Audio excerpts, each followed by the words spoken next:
ഏറ്റുമാനൂരിലെ തെരഞ്ഞെടുപ്പിൽ വാസവൻ ചെയ്യുന്നത് വലിയ ആ, കബളിപ്പിക്കലാണ്. ഇലക്ഷൻ കമ്മീഷനെയാണ് പറ്റിക്കുന്നത്. അതായത് എല്ലാ ദിവസവും ഗാനമേളകൾ നടത്തിക്കൊണ്ട് ബൂത്ത് കമ്മിറ്റികളുടെ നേതൃത്വത്തിൽ പരിപാടികൾ നടക്കുന്നു. എന്നിട്ട് വാസവൻ അവിടെ ആ, അതിഥിയെ പോലെ ചെല്ലുകയാണ്. ശരിക്കും അവിടെ ഒരു ക്ലബിൻ്റെ പേരിലൊക്കെയാണ് ഈ പറയുന്ന ഗാനമേളകൾ നടത്തുന്നത്. ശരിക്കും ഇത് സ്ഥാനാർത്ഥി നടത്തുന്ന പരിപാടിയാണ്. പക്ഷേ ഇത് ക്ലബിൻ്റെ പേരിലാവുമ്പോൾ ഇലക്ഷൻ കമ്മീഷനെ പറ്റിക്കാമല്ലോ. ഇങ്ങനെ കോടികൾ ഒഴുക്കിക്കൊണ്ടാണ് പ്രചാരണം നടത്തുന്നത്. ഇത് വലിയ തെറ്റായിട്ടുള്ള കാര്യമല്ലേ? ഇലക്ഷൻ കമ്മീഷൻ ഇടപെടണ്ടേ? ഈ ഇതിനെക്കുറിച്ചിട്ട് ഞാൻ അറിയുന്നത് തന്നെ ഏറ്റുമാനൂർ നിയോജക മണ്ഡലത്തിലുള്ള അവർ പറഞ്ഞിട്ടല്ല, ആ നിയോജക മണ്ഡലത്തിന് പുറത്തുള്ളവർ പറഞ്ഞിട്ടാണ്. വാസവൻ അവിടെ കോടികളാണ് ഒഴുക്കുന്നത്. അതായത് ജനപ്രാതിനിധ്യ നിയമം അനുസരിച്ച് എന്തെല്ലാമാണോ ചെയ്യാൻ പാടില്ലാത്തത് അതെല്ലാം പരസ്യമായി ചെയ്തുകൊണ്ടാണ് വാസവൻ തൻ്റെ പ്രചരണം നടത്തുന്നത്. പ്രചരണം എനിക്ക് തോന്നുന്നു ഇപ്പോൾ കേരളത്തിൽ ഏറ്റവും കൂടുതൽ പ്രചരണ കോലാഹലവും കൊഴുപ്പിക്കലും നടക്കുന്നത് വാസവന് വേണ്ടിയിട്ടാണ് ഏറ്റുമാനൂർ നടക്കുന്നത്. ഇതിന് പൈസ ചിലവാക്കുന്നത് കാണുമ്പോൾ നമുക്ക് തന്നെ ഭയം വരും. ഫിൽത്തി റിച്ച് ആയിട്ടുള്ള ആൾക്കാർ, ഫിൽത്തി റിച്ച് എന്നാണ് പറയുക അതിന്, ആ ഒരു വാക്കുണ്ട്. ആ രീതിയിലാണ് അവിടെ പ്രചരണം നടക്കുന്നത്. തെരഞ്ഞെടുപ്പ് കമ്മീഷനെ പറ്റിക്കാനായിട്ട് നിയമത്തിലുള്ള ലൂപ്പ് ഹോൾസ് മുതലാക്കിക്കൊണ്ടാണ് വാസവനും CPIMും അവിടെ പ്രചരണം നടത്തുന്നത്. ഇത് വളരെ അധികം എതിർക്കപ്പെടേണ്ട, ചോദ്യം ചെയ്യപ്പെടേണ്ട ഒരു കാര്യമാണ്. ഇപ്പോൾ പ്രിയൻ പറഞ്ഞ പോലെ ഒരു ഗാനമേള നടത്തുന്നു, നല്ല ഒരു മ്യൂസിക് ട്രൂപ്പിനെ കൊണ്ടുവന്നിട്ട് അവരുടെ പേര് വയ്ക്കില്ല, വേറെ ഏതെങ്കിലും പേര് വയ്ക്കും. അവർക്ക് ലക്ഷങ്ങളായിരിക്കും കൊടുക്കുന്നത്. ഒരു ജംഗ്ഷനിലും ഗാനമേള നടത്തുന്നു, അവിടെ ഗാനമേളയുടെ പീക്ക് ടൈമിൽ വാസവൻ ചെല്ലുന്നു, അദ്ദേഹം ജനങ്ങളെ അഭിസംബോധന ചെയ്യണു, എല്ലാവർക്കും കൈ കൊടുത്തിട്ട് പിരിയണു. അതിനിടയ്ക്ക് വോട്ടിന് വേണ്ടിയിട്ട് എന്താ പറയുക, അഭ്യർത്ഥിക്കുന്ന ആൾക്കാരോട്. അപ്പോൾ ഇത്രയൊക്കെയുള്ള ഒരു കൊഴുപ്പിക്കൽ കാണുമ്പോൾ സാധാരണക്കാരൻ്റെ മനസ്സിൽ കുറച്ച് ഒരു ചഞ്ചലിപ്പുണ്ടാവും. അവർ വോട്ട് ചെയ്ത് പോവും. കാരണം കേവലം SSLCയും ITയും പാസ്സായ വാസവൻ എങ്ങനെ ഇത്രയും വലിയ കോടികൾ എടുത്ത് തെരഞ്ഞെടുപ്പിന് വേണ്ടി മറിക്കുന്നു? അതും അവർ പറയുന്നത് ഒരു അധ്വാനിക്കുന്ന ജനവിഭാഗത്തിൻ്റെ പാർട്ടിയാണ്, കർഷകൻ്റെയും തൊഴിലാളികളുടെയും ചോര നീരാക്കുന്നവരുടെയും പാർട്ടിയാണ്. അവർ ഈ ഒപ്പുലൻസിലൊന്നും വിശ്വസിക്കണില്ല എന്ന് പറയുന്നു. അവിടെ ഇപ്പോൾ യഥാർത്ഥത്തിൽ വാസവന് വേണ്ടി ഓടുന്ന വാഹനങ്ങളുടെ കണക്കെടുത്താൽ തന്നെ നമ്മൾ ഞെട്ടിപ്പോവും. മുഖ്യമന്ത്രി പിണറായി വിജയൻ്റെ മണ്ഡലത്തിലുകൂടി എന്താ ഇത്രയും ബഹളമില്ല. ഞാൻ ഇന്ന് അവിടുത്തെ ഡോക്ടർ ബാലകൃഷ്ണനായിട്ട് സംസാരിച്ചു. അദ്ദേഹം അവിടെയുള്ള ഒരു പേരെടുത്തൊരു പ്രൊഫസറാണ്. ഈ കമ്മ്യൂണിസത്തിൻ്റെ ചരിത്രത്തിലൊക്കെ എന്താ PhD എടുത്തിട്ടുള്ള മനുഷ്യനാണ്. വളരെ ശാന്തനായിട്ടുള്ള അദ്ദേഹം പറയുന്ന ധർമ്മടമാണ് അദ്ദേഹത്തിൻ്റെ മണ്ഡലം. അവിടെ വലിയ ബഹളമൊന്നുമില്ല. പിണറായി വിജയനോട് ഒരു ദിവസം 1-2 ദിവസം വന്ന ആൾക്കാരെ വിഷ് ചെയ്തിട്ട് പോയി എന്നല്ലാതെ ഈ പറയുന്ന കോലാഹലമൊന്നും ഇല്ല എന്നാണ് പറയുന്നത് അവിടെ. പക്ഷേ ഇവിടെ അതിന് നേരെ മറിച്ചാണ്. ഇത് ഏതോ ഒരു മഹാരാജാവ് മത്സരിക്കുന്ന രീതിയിലുള്ള പ്രചരണ കോലാഹലമാണ് ഏറ്റുമാനൂർ നടക്കുന്നത്. ഇത് തീർച്ചയായിട്ടും ഇതിനെക്കുറിച്ചൊരു സമഗ്രമായിട്ട് അന്വേഷണം നടത്തേണ്ടതാണ്. കാരണം വാസവൻ പേടിച്ചിരിക്കണു. വാസവൻ പേടിച്ചിരിക്കണമെന്ന് പറഞ്ഞിട്ടുണ്ടെങ്കിൽ എതിരാളി ദേശീയ ജനാധിപത്യ സഖ്യത്തിൻ്റെ ആതിര നായരാണ്. ആ ഒരു 25 വയസ്സായ ഒരു യുവതിക്ക് ഇത്രമാത്രം ആ നിയോജക മണ്ഡലത്തെ കീഴ്മേൽ മറിക്കാൻ കഴിയും പ്രചരണത്തിലൂടെ, തൻ്റെ ലാളിത്യത്തിലൂടെ. വളരെ ജനങ്ങളിൽ ഒരാളായിട്ട് ആ കുട്ടി ജനങ്ങളിലേക്ക് ഇറങ്ങിച്ചെന്നിട്ടാണ് പ്രചരണം നടത്തുന്നത്. അവർ ഞാൻ 2-3 പേരുമായിട്ട് സംസാരിച്ചു, ഈ പ്രചരണത്തിലൊക്കെ പങ്കെടുത്ത 2-3 പേരുമായിട്ട് സംസാരിച്ചു. അവർ പറയണേ ആദരയെ ഞങ്ങളൊരു കാൻഡിഡേറ്റിനേക്കാൾ ഉപരി ഞങ്ങളിലൊരാളായിട്ടാണ് കണക്കാക്കുന്നത്. ഞങ്ങൾക്കൊരിക്കലും ഒരു എന്താ ഒരു അവരുമായിട്ടൊരു ഡിസ്റ്റൻസ്, ഒരു അകൽച്ച ഉണ്ടെന്ന് തോന്നിയിട്ടില്ല. ഞങ്ങളുടെ വീട്ടിലൊരാൾ ഞങ്ങളോട് വന്നിട്ട് പറയുകയാണ്, ഇത് ഇന്നതുപോലെയാണ്, എനിക്ക് വോട്ട് ചെയ്യണമെന്ന് പറയണം. അത് വോട്ട് ചെയ്യണമെന്ന് ആ കുട്ടി ഒരിക്കലും പറയാറില്ല. ഞാനിങ്ങനെ മത്സരിക്കേണ്ടത് മാത്രം പറയുന്നുള്ളൂ. അതിൽ തന്നെ നമ്മൾ വോട്ട് ചെയ്തു. അത്ര ലാളിത്യമാണ് ആ കുട്ടിയുടെ. നമ്മുടെ ഒരു മകള് ആ ഒരു രീതിയിലാണ് ഞങ്ങൾ അവരെ കാണുന്നത്. ഇതൊക്കെ വാസനെ ഞെട്ടിച്ചിട്ടുണ്ട്. വാസവൻ പേടിച്ചിട്ടുണ്ട് ശരിക്കും. കാരണം ഒരു ഡേവിഡ് ഗോലിയാത്ത് യുദ്ധം പോലെ ആവില്ല എന്ന് ഒരു ഉറപ്പും പറയാൻ പറ്റില്ല.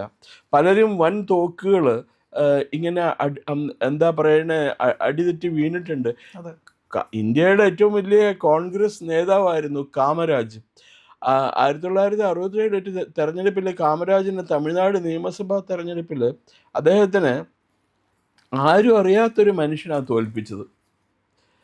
ഇതൊക്കെ എന്താ തെരഞ്ഞെടുപ്പിൽ സ്വാഭാവികമാണ്. പക്ഷെ അന്നൊന്നും ഇതുപോലെ ഇങ്ങനെ കാടിളക്കിയുള്ള പ്രചരണമൊന്നും കാമരാജോ അതുപോലുള്ളവരൊന്നും നടത്തിയിട്ടില്ല.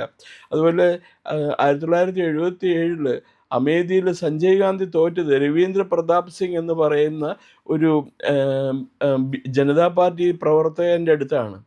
ആരും അറിയും കൂടി ഇല്ലായിരുന്നു ആരാണ് ഈ രവീന്ദ്ര പ്രതാപ് സിംഗ് എന്ന് ചോദിച്ചിരുന്നു ആൾക്കാർ.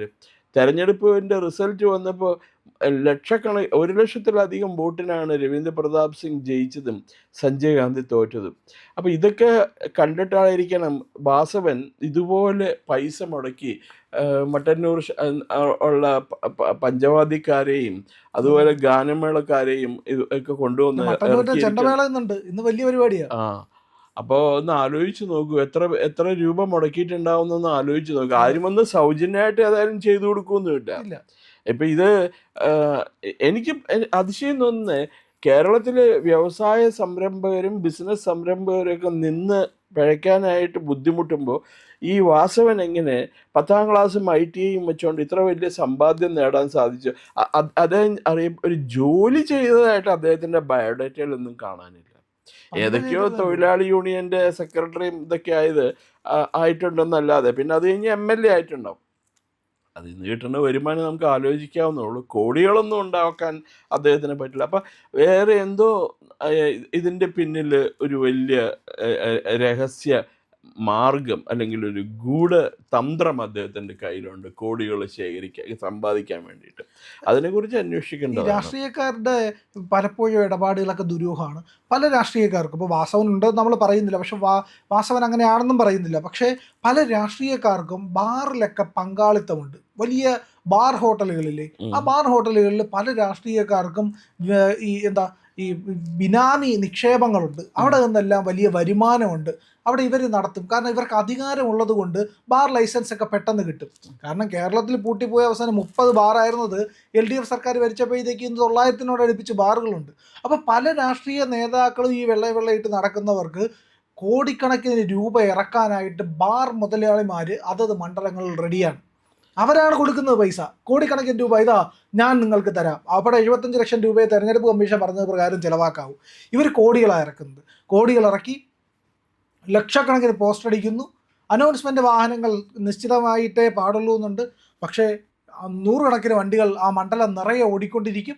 അത് മാത്രവുമല്ല, ഇങ്ങനെ പരിപാടികൾ, ഈ പറയുന്ന ചെണ്ടമേളം, ഉത്സവ പ്രതീതി കൊടുക്കുന്ന ഗാനമേളകൾ, ഇതിനൊക്കെ ഇടയിൽ കൂടെ ഈ പറയുന്ന ബോട്ടിൽ മറ്റേ സാധനങ്ങൾ, വസ്ത്രം, ഇതുപോലെയുള്ള പൈസ, ഇതൊക്കെ കൊടുത്തിട്ട് പല മണ്ഡലങ്ങളിലും ഇന്നിങ്ങനെ സ്വാധീനിക്കുകയാണ്. അപ്പോൾ ബാറിൽ പങ്കാളിത്തമുള്ളവർ, ബാർ മുതലാളിമാരെ സഹായിക്കുന്നവർ, പണ്ട് തൊട്ടേ ബാറുമായിട്ട് ബന്ധപ്പെട്ടൊക്കെ വന്ന ആൾക്കാർക്കൊക്കെ ഇതൊക്കെ ഈസിയാണ്.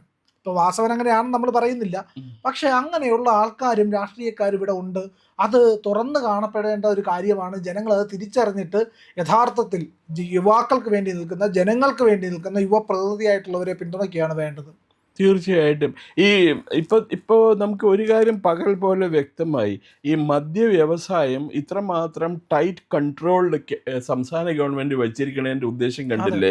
അവർക്ക് ആവശ്യത്തിനനുസരിച്ചിട്ട് ലൈസൻസ് കൊടുക്കാനും ലൈസൻസ് കൊടുക്കാതിരിക്കാനും ഉള്ള അധികാരം അവർക്കുണ്ട്.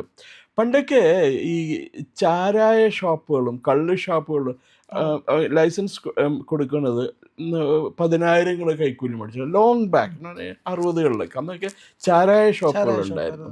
അപ്പോൾ ഈ ചാരായ ഷോപ്പുകൾ ഗവൺമെൻറ് ഓപ്ഷനിൽ എടുക്കുമ്പോൾ, ലേലം വിളിച്ചിട്ട് എടുക്കുമ്പോൾ ഒരു നിശ്ചിത തുക അടയ്ക്കണമായിരുന്നു ഗവൺമെൻറ്റിലേക്ക്, എക്സൈസ് ഡിപ്പാർട്ട്മെൻറ്റിലേക്ക്.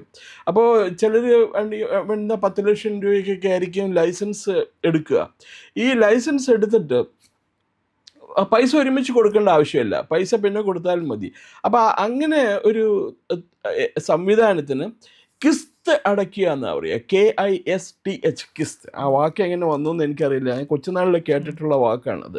ഈ കിസ്ത് അടയ്ക്കേണ്ടത് ഈ കാരണം പെട്ടെന്ന് 10 ലക്ഷം രൂപ എടുത്തു കൊടുക്കാനായിട്ട് ഈ കോൺട്രാക്ടർമാരുടെ അടുത്ത് ഷാപ്പ് ലേലത്തിൽ വിളിക്കുന്നവരിൽ കാണൂല. അപ്പോൾ ഒരു അഗ്രിമെൻറ്റിലെത്തും, ഞങ്ങൾ ഇത്ര രൂപ കിസ്ത് അടച്ചോളാം എന്ന്. ഈ പൈസ ഇവർ അടയ്ക്കാറില്ല. അപ്പോൾ ഇവർ അടയ്ക്കേണ്ട തുക 1-2 വർഷമോ കഴിഞ്ഞിട്ട് ഇവർ അടയ്ക്കേണ്ട തുക 25 ലക്ഷം 30 ലക്ഷം രൂപയ്ക്കായിട്ട് കൂടും ഒരു കിസ്ത് അടയ്ക്കേണ്ടത്. അപ്പോൾ അവരെന്ത് ചെയ്യും? മന്ത്രിക്കൊരു 2 ലക്ഷം രൂപ കൊടുക്കും. അതോടുകൂടി പ്രശ്നം പരിഹരിച്ചു. ആ മറ്റേ പൈസ എഴുതിത്തള്ളു. അതുകൊണ്ടാണല്ലോ ഈ ഇതിനൊക്കെ ലൈസൻസ് വെച്ചിരിക്കുന്നത്. ഇപ്പൊ ഈ ബാറിന് ലൈസൻസ് വെച്ചിരിക്കുന്നത് എന്തിനാ? അവർക്ക് പൈസ ഉണ്ടാക്കാനായിട്ടാ. യഥാർത്ഥത്തില് ബാറിന് ലൈസൻസ് എന്ന് പറഞ്ഞ് മേടിക്കണത് ഒരു ചെറിയ എമൗണ്ട് ആയിരിക്കും മേടിക്കുന്നത്. ബാക്കി മുഴുവൻ മേശക്കടിയിൽ കൂടിയുള്ള പൈസയാണ്. അതിനാണല്ലോ മറ്റേ ഇതിനു മുമ്പ് KM മാണി ധനകാര്യമന്ത്രി ആയിരുന്നപ്പോൾ ഒരു വലിയ വിവാദമൊക്കെ ഉണ്ടായല്ലോ, ബാർ കോഴ എന്നൊക്കെ പറഞ്ഞിട്ട്. ചില വ്യക്തികൾ റേഞ്ച് പിടിച്ചിട്ട് ഒരു പർട്ടിക്കുലർ ഏരിയയിൽ, മലബാറിൽ, അതല്ലെങ്കിൽ മധ്യ കേരളത്തിൽ, അതല്ലെങ്കിൽ നോർത്തേൺ ട്രാവൻകൂറിൽ, അല്ലെങ്കിൽ സെൻട്രൽ ട്രാവൻകൂറിൽ, സദേൺ ട്രാവൻകൂറിലേക്ക് റേഞ്ച് അങ്ങനെ ഒരുമിച്ച് കൊടുക്കുക ചെയ്യണം. അപ്പോൾ അവർ വൻകിട മുതലാളിമാർക്ക് മാത്രമേ അത് അഫോർഡ് ചെയ്യാൻ പറ്റുള്ളൂ. പിന്നെ ഈ പറഞ്ഞ പോലെ രാഷ്ട്രീയക്കാരുടെ കള്ളപ്പണം വെളുപ്പിക്കാനായിട്ടുള്ള ഒരു മാർഗമാണ് ഈ ബാർ.